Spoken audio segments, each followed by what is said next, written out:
За Bruce Lee-ийн тоглоомны 2 дугаар хэсгээр story mode яваа шинээр үүсгэж.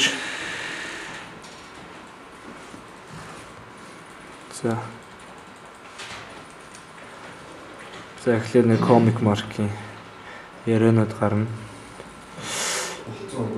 Манай нөхөр нэг нөхөртөө хэрүүл хийгээ зодтолдог юм шиг. Угаасаа залуудаа нэлээд хүнд гар байсан гэж ярьдаг Bruce Lee. За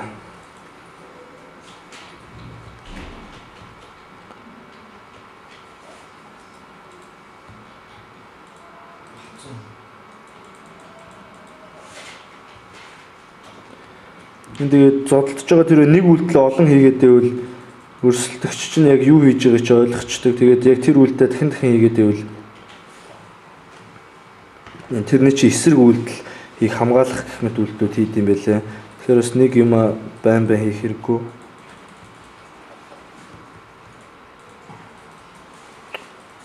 Энэ бол нэлээд хэцүү тоглоомны нэг л дээ.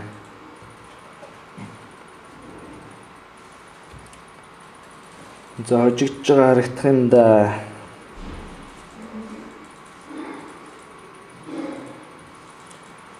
За ер нь бол юм хөө. Тэгэл энэ цаашаагаа бол тэгэл өөрөө янз бүрийн шин хүмүүстэй очиж зодтолт бол түүхээс нь гараад явдаг нэлээд том бас сонирхолтой тоглоомны нэг үлээ.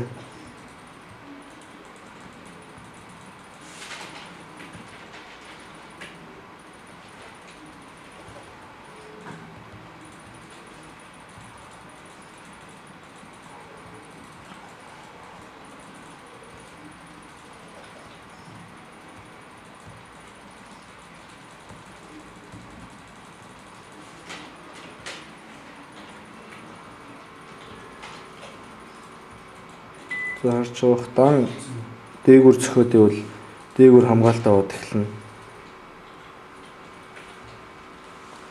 За ямар ч байсан эхний үе дууслаа. За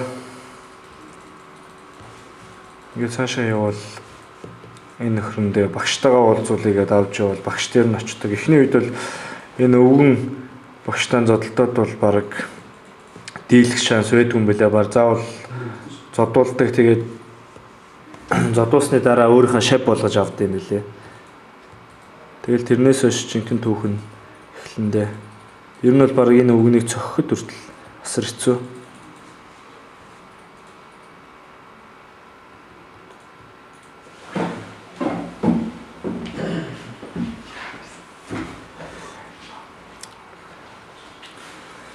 За нэг тоглоомнууд иймэрхүү байна да. Хөл гаргасан хоёрхан даралттай мөртлөө маш олон төрлийн комби хөдөлгөөнүүдийг хийж болдог. Энэ тоглоомыг iPad-тай хүмүүс сонирхож үзээрэй гэж хэлмээр байна. За баярлалаа.